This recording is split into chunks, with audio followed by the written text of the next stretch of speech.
Hey, what's going on, guys? So I want to do something a little bit different today.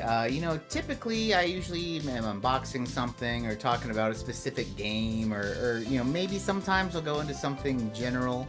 And that's kind of what I'm doing today, mainly because I don't really have anything new to unbox for you guys, but also I've been extremely busy, and it got me thinking about my game room, right? So I come back to my game room after work trips or a long day or what have you, and I sit down, I look around at all my games, I'm sure like many of you do, and really just kind of bask in the comfort. It's a very comforting thing. And I think a reason behind the comfort is it's my hobby, it's my passion, it's a collection. And it got me thinking. The question I want to ask to you guys is, what do you collect? And I know that seems kind of dumb, right? Because you're watching a video game channel and you're like, oh, I collect video games, you idiot. And yeah, I get it. But I mean, specifically, what do you collect video game related? I mean, you guys have seen my game room tours. If you haven't, check them out. You've seen me unbox stuff. But everyone is a different level of collector. I mean, I have a really good friend of mine, for instance, loves playing video games and everything, but is digital only, which to me is sacrilege. I mean, that's a path that I don't look forward to, because eventually it's going to happen. But everyone's different. So I want to talk about a little bit about what I collect for.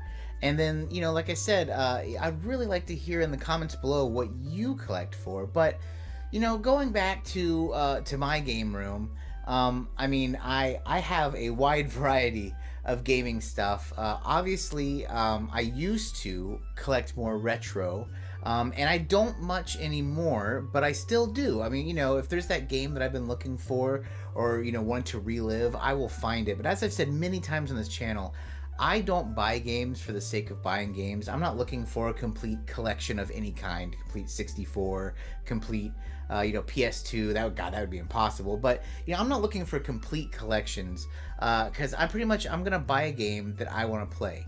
Now there are some exceptions, and that would be if there was some kind of crazy game. I mean, something expensive, Earthbound in the box.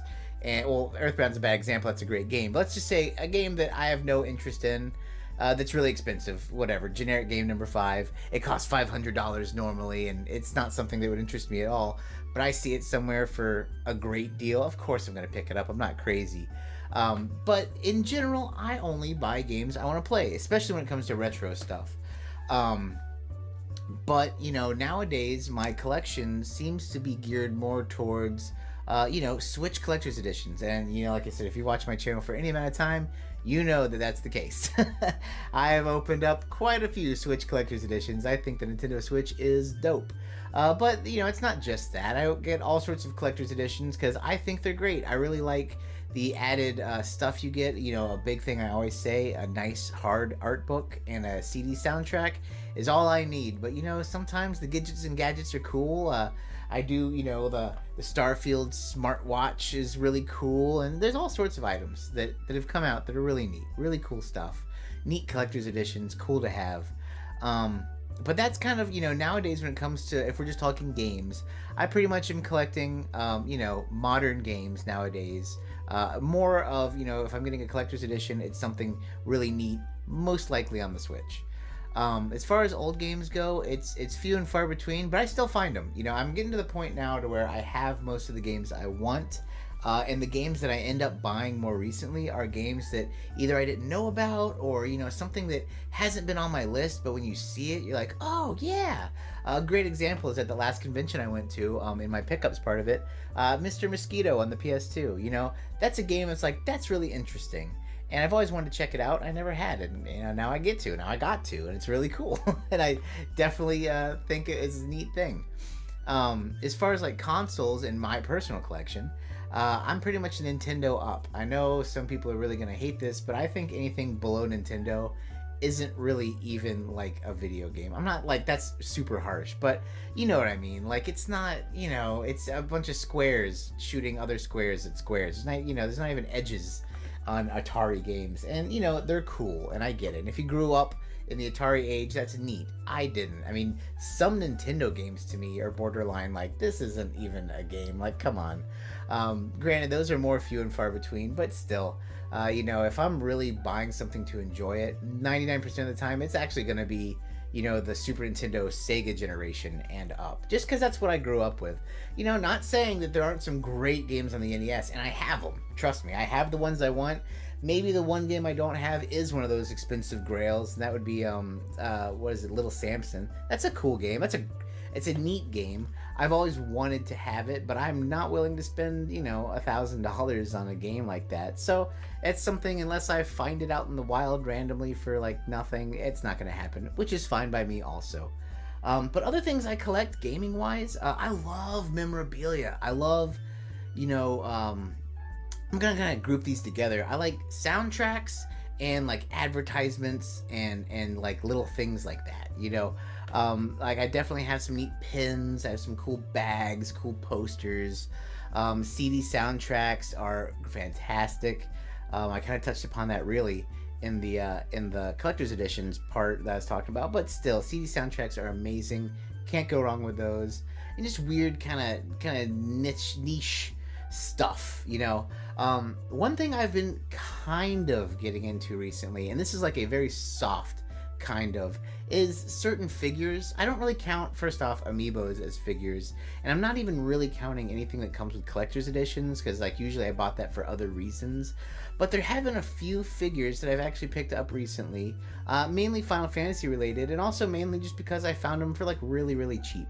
That said, I have friends who are big into figures, and those can get really, really expensive. It's just not something that I'm like 100% into, but it is something that is interesting to me. The only downside for me in figures is, it's already, my game room is massive and it's already got limited space, so dedicating shelves for action figures and other statues is pretty hard for me. But it's still cool, and it's something that I know some people collect. I know some of you guys are gonna check that box. Other things that I kind of dip my toes into as far as collecting is certain console variants. Console variants are very cool, and you can really get in the rabbit hole. Just ask my good friend Gamer Aimer. She has every 64 I think that exists.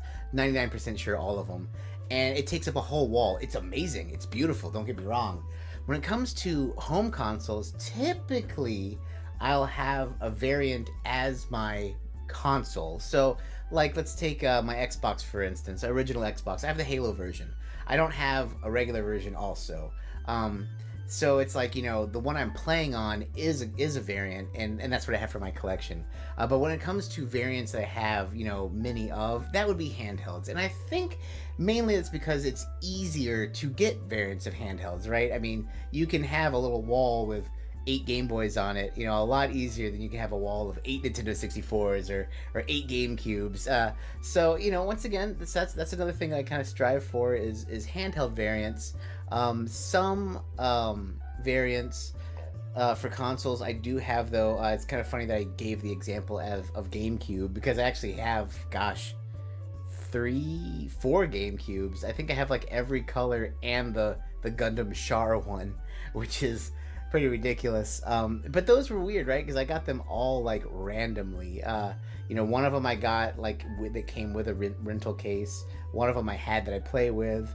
One of them a friend gave me, and the Char one was just really cool, so I had to get it. But I mean, other than that, I don't do too much on the console variant train. But I will say the last thing that I'm big into collecting with is video game vinyl. I love soundtracks. I've already brought up CD soundtracks several times in this video, but the vinyl is cool, and I mainly buy it, honestly, for the art. I mean, I have a really nice record player. I have a lot of records too, but I buy it for the art. It looks so good on the wall. I mean, it looks really cool. You got some stuff is, handmade, limited prints from limited secret groups that have really cool art on them and all sorts of stuff. A lot of passion with it. And even the ones that aren't, usually you get some really, really good art. Nothing standard. But that's kind of me. That's kind of my collecting schemes. Like I said, I'm big into modern collector's editions. I kind of got what I want out of the retro scene. Console variants, mainly handhelds. and vinyl, and then you know, I dabble in figures and advertisements and stuff, but that's really just kind of a minor thing. But let me know, like I said, what you guys do down below. I would be really interested to see what you collect for, or what goes through your thought process when collecting. I mean, and you know, and I know a lot of people are going to be mad about this, but you know, if you are someone who buys literally to resell, there is the majority of resellers are scummy people, but there are cool resellers. And you know, if you bought a game at the Goodwill for $1 and it's a game that, like, you know, is worth $100, and it's just, you know, you didn't want to miss the opportunity, like, you can't fault someone for reselling that, right? So even if you're a reseller, throw that down below too, and just, you know, how do you collect? What do you collect? Where do you look? How do you look? And you know, I'm really interested to know what you guys do down below. Hey, and that's going to do it for us today, guys. Once again, thank you so much for watching. Thank you so much for subscribing. As always, I look forward to reading your comments down below. But, my friends, take it easy.